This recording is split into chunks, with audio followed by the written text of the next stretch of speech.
नमस्ते। थर्ड आई में आपका स्वागत है। तो आज राहुल गांधी जी मऊ में एक बड़ी रैली को संबोधित कर रहे हैं।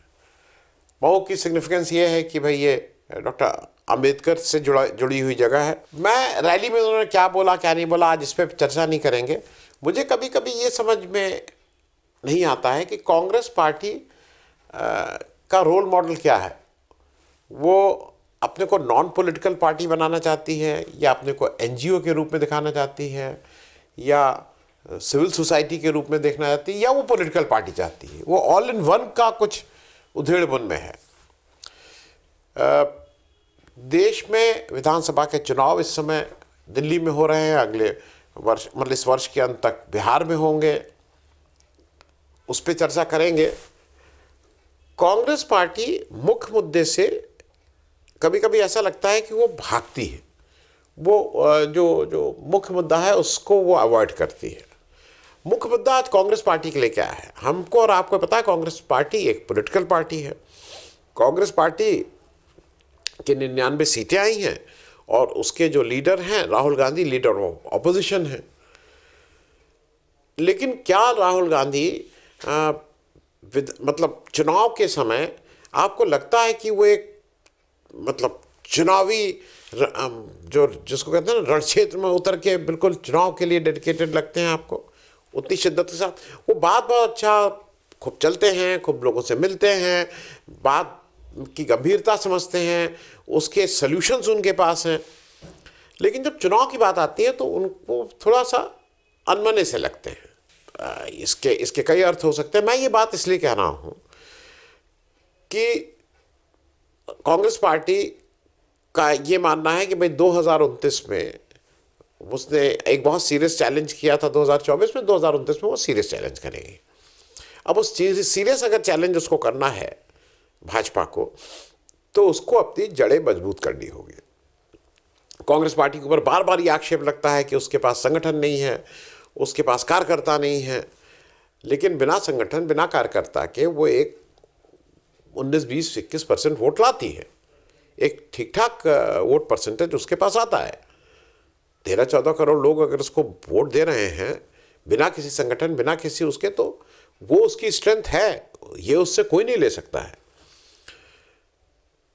अभी मैं ये बात को इसलिए कह रहा हूं कि राहुल गांधी जी एक कहीं कहीं होते हैं, बहुत शिद्दत से अपनी बात करते हैं, लोग उनकी बात को सुनने लगे हैं, लोग उनकी बात को सीरियसली ले रहे हैं, लोगों की कोई उम्मीद जग रही है। लोगों को लगता है कि भाई एक ऐसा व्यक्ति है जो मुद्दे की बात करता है, जो शीश महल राजमहल में नहीं फंसता है, जो हिंदू मुस्लिम में नहीं फंसता है, जो लार्जर क्वेश्चंस को एड्रेस कर रहा है, देश की समस्याओं पे फोकस कर रहा है।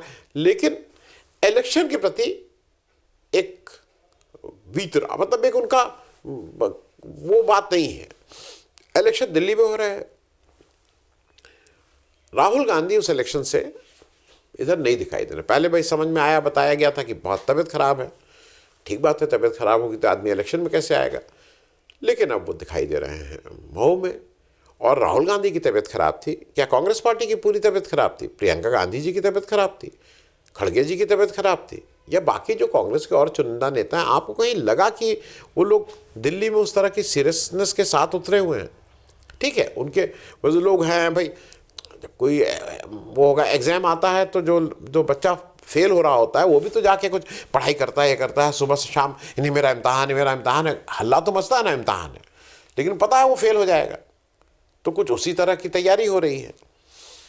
ये बात कहना इसलिए आवश्यक था कि मैं आपको पहले 3 चार्ट दिखा दे रहा हूँ जिससे आपको समझ में आ जाए कि विधानसभा इलेक्शन कांग्रेस की सेहत के लिए क्यों ज़रूरी है।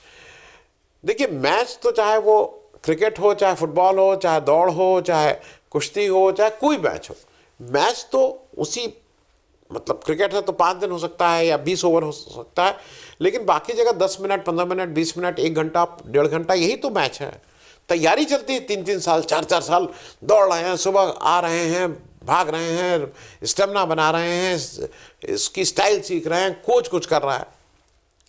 कांग्रेस पार्टी के लिए मेरे हिसाब से विधानसभा इलेक्शन उसके संगठन, उसकी सोच, उसकी विचारधारा को ज़्यादा से ज़्यादा लोगों तक पहुंचाने का एक अवसर है।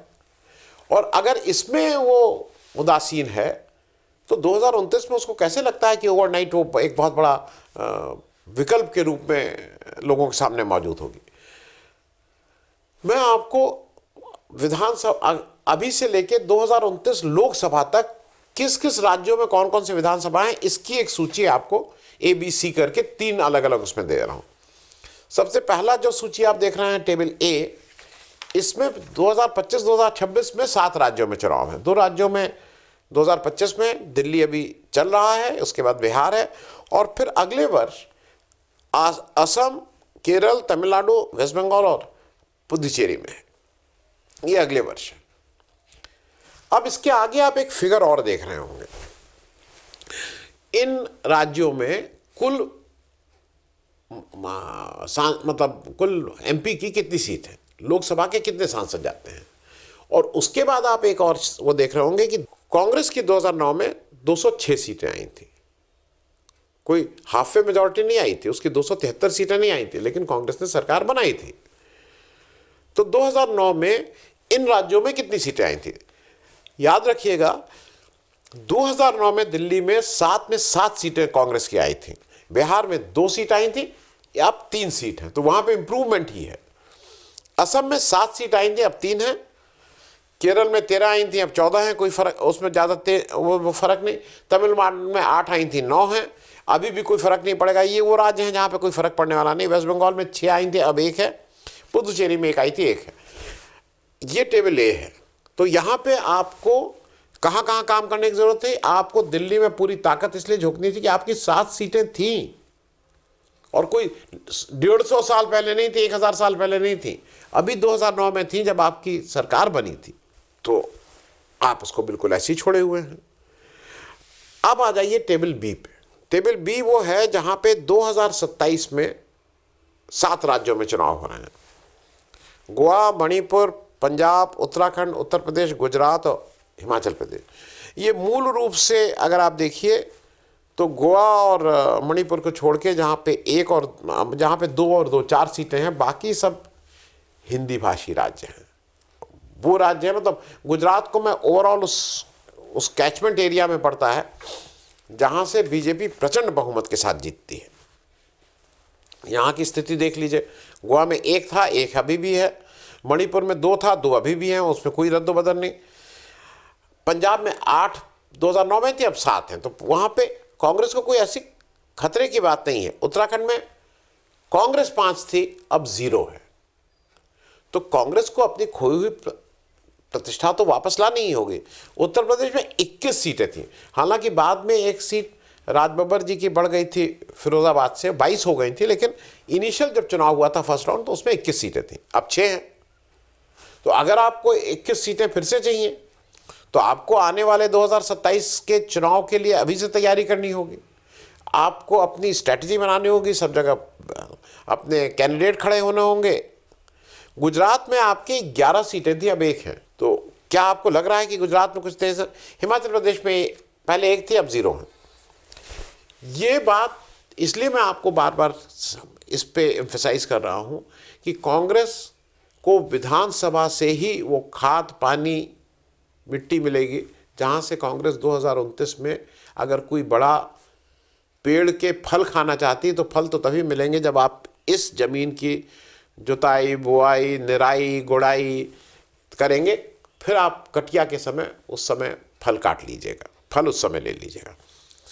इसके बाद 2028 है। 2028 में फिर से आपके किन किन राज्यों में चुनाव हैं? छत्तीसगढ़, मध्य प्रदेश, राजस्थान, तेलंगाना, मेघालय, नागालैंड, त्रिपुरा, कर्नाटक, मिजोरम। अब इसकी भी जरा स्थिति देख लीजिए। छत्तीसगढ़ में पहले भी आपके 2009 में भी 1 आई थी, अभी भी 1 आई है, आपको की बुरी हालत है, लेकिन आप यहाँ इंप्रूव बहुत कर सकते हैं। मध्य प्रदेश में आपकी 12 सीटें आई थी, अब 0 आ रही हैं। राजस्थान में 20 आई थी, अब 8 आई हैं, वहाँ पे आप इंप्रूव कर सकते हैं। तेलंगाना में 14 आई थी, अब 8 आई हैं, आपकी सरकार है। मेघालय में 1 आई थी, 1 है। नागालैंड में 0 आई थी, अब 1 है। त्रिपुरा में 0 थी, 0 हैं। कर्नाटक में 6 आई थी, अब 9 है, तो आपने इंप्रूव किया है। मिजोरम में 1 आई थी, अब 0 है। अब इन तीनों टेबल का अगर आप टोटल निकालते हैं तो कुल 411 लोकसभा सीटें हैं आपके पास, टेबल ए, बी और सी का जो योग है। 2024 में आपके पास 76 सीटें आई हैं, 76 इस समय जो है, आउट ऑफ 411 76। आप 25% से भी बहुत नीचे हैं। आप कितने कि 25 नहीं, आप 20% से भी नीचे हैं। आप कुछ 17-18% सीटें लेके हैं। आप सप्लीमेंट्री लायक भी नहीं है। तो कांग्रेस पार्टी को अगर ये कहीं सपना है तो उसको 2009 का कम से कम तो पकड़ना ही होगी वो टेबल, जो 148 सीटें आई थी, अभी से करीब करीब दुगनी। अभी 76 हैं, इसका दुगना 152 होता, दुगने के आसपास 150 सीटें आपको लानी ही लानी है। तब आप कोई सपना देख लीजिए कि कांग्रेस पार्टी 2029 में कोई बड़ा उलटफेर कर सकती है। नहीं, अगर आपका इसको लगता है कि नहीं इसकी कोई ज़रूरत नहीं है, हम तो जैसे चल रहे हैं चल ही रहे हैं, राहुल गांधी बहुत अच्छी बात कर रहे हैं, लोगों से मिलजुल रहे हैं, बड़ी बड़ी रैली कर रहे हैं, लोग उनको देखने के लिए आ रहे हैं, अगर आप इसमें खुश हैं तो फिर मुझे नहीं लगता है कि 2029 में आप बीजेपी के लिए कोई चैलेंज होंगे। मतलब उसके लिए केक वॉक है। मैं दो चीज़ों पे और इसलिए एम्फेसिस दे रहा हूँ कि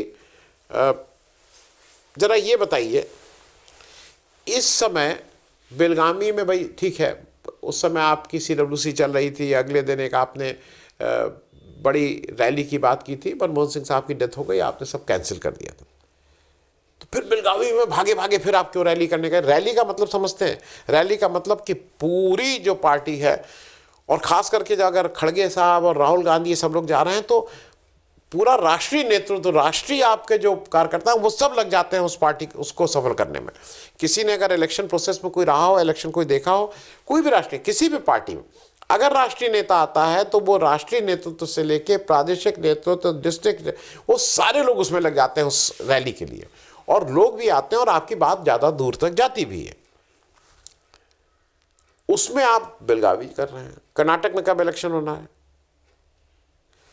आपकी कर्नाटक में सरकार है, क्या वो आपकी प्रायोरिटी लिस्ट में है? अभी आपकी प्रायोरिटी कहाँ होनी चाहिए? दिल्ली होनी चाहिए। दिल्ली में आप क्यों नहीं दिखाई दे रहे हैं? फिर आप महू चले जा रहे हैं। मध्य प्रदेश में कब इलेक्शन होने हैं? मध्य प्रदेश में भी 2028 में होने हैं। आप अभी से जाके क्या कर लेंगे? 29 में आपकी 0 सीटें आई हैं।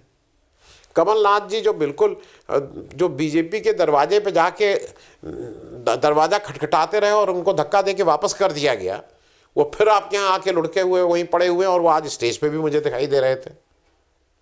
मतलब कौन सी स्ट्रैटेजी है? आप किस मुंह से बाकी किसी कांग्रेसी को कहेंगे कि तुम मत जाओ या तुम जाओ या क्या करो? आप कमलनाथ को का फिर महिमा मंडन, फिर उन्हीं की परिक्रमा, फिर लोगों को लगता है कि यार ये कुछ भी कर लो, यहाँ तो कोई फायदा है नहीं, जब इलेक्शन आएगा तो कमलनाथ फिर सबके वो सर्वे सर्वा हो जाएंगे। अगर किसी को वो हो, मैं अभी उस किताब पे अगले हो सकता है 10-5 दिन में एक अलग से कार्यक्रम करूँ। राजदीप सरदेसाई की 2024 की एक किताब आई है, उस किताब के हवाले से बोल रहा हूँ। उस किताब को कंटेस्ट नहीं किया गया, उसका कोई नोटिस नहीं भेजी गई। उसने कमलनाथ जी के बारे में क्या क्या लिखा है कि किस तरह से केंद्रीय नेतृत्व द्वारा भेजे गए लोगों को वो वहाँ से गेट आउट कर दिए, भगा दिए थे, सामान फेंकवा दिए थे, इनका सामान ले जाके निकाल दो। ये कमलनाथ जी थे। और अगला इलेक्शन आएगा तो फिर आप उन्हीं के इर्द गिर्द मंडराएंगे कांग्रेस नेतृत्व। तो कांग्रेस को ये कुछ प्रश्न तो अपने आप से पूछने होंगे। इसी उसमें मैं एक और चीज़ जरा बात समझने के लिए, आपके एक प्रवीण चक्रवर्ती साहब हैं, बड़े अच्छे नेता हैं, आपके आसपास रहते हैं, आपके बहुत खासम खास हैं, ऐसा बताया जाता है। उनका ये है कि वो प्रोफेशनल कांग्रेस जो आपकी एक फ्रंटल ऑर्गेनाइजेशन है, उसके डेटा एनालिटिक्स डिपार्टमेंट के हेड हैं। बड़ी अच्छी बात है, बहुत अच्छा काम करते हैं।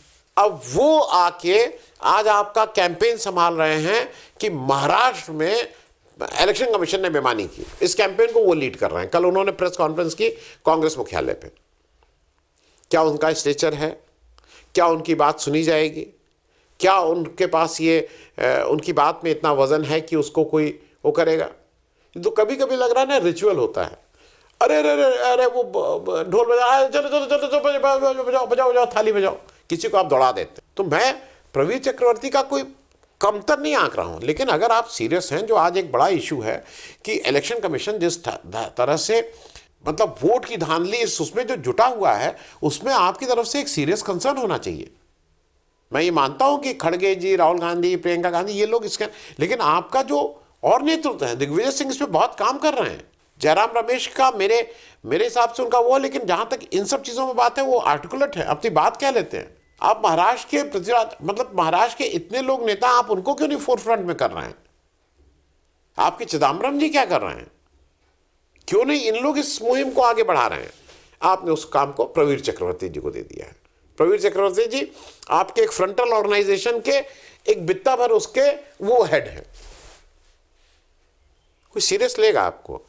तो मुझे ऐसा लगता है कि अब अच्छा, अब एक कवर ये किया जा रहा है कि नहीं, actually Rahul Gandhi tactically withdraw कर रहे हैं कि बीजेपी जिससे वहां ना आ पाए, तो इसलिए ये सब देखिए, ये सब कहानी किससे हैं। तो आप टैक्टिकली विड्रॉ कर रहे हैं तो पैसा भी बचाइए ना, अपने कैंडिडेट ही वापस ले लीजिए और खुलेआम कह दीजिए कि भाई मुझे ये खतरा है कि बीजेपी यहाँ आ सकती है, तो इसलिए मैं आम आदमी पार्टी का सपोर्ट कर रहा हूँ, आप विड्रॉ कर लीजिए। ये हाफ हार्टेडली ना इलेक्शन लड़ा जाता है ना युद्ध किया जाता है, और आजकल भारत में इलेक्शन युद्ध से कम नहीं है। तो आप हाफ हार्टेड काम मत करें। अगर जब भी आपका मन करे कि इलेक्शन लड़ना है, कांग्रेस पार्टी को लड़ाई करें, अब मैं तैयार हूं इलेक्शन के लिए, तो पूरे दमखम के साथ आए, उसका परिणाम कुछ भी हो, लेकिन वो 2029 की आपकी तैयारी होगी। लेकिन अगर आपको लगता है कि बस ऐसे कर लिया, बता देंगे कि हम तो थे, हम तो वो थे, तो वो महज कागजी कार्रवाई होगी। तो और ये कांग्रेस से लोग इसलिए हैं कि उनको ये आशा, उनको ये लगता है कि जो विचारधारा के रूप में जिस तरह से इस समय की जो विचारधारा है, जो हिंदू मुस्लिम सबसे बड़ा जो है, वो जो इस हमारे सेकुलर फैब्रिक की को तहस नहस कर रही है, संविधान पे खतरा मंडरा रहा है, लोगों की स्वतंत्रता पे दिक्कत हो रही है, उसमें शायद एक बड़े दल के रूप में आप भी कांग्रेस दल दिखाई देता है। लेकिन कांग्रेस अगर इतने जिसको कहेंगे गैर जिम्मेदाराना ढंग से अगर कंडक्ट करती है, तो वो उम्मीद भी लोगों की धीरे धीरे टूटेगी। बहुत बहुत धन्यवाद। Thank you so much.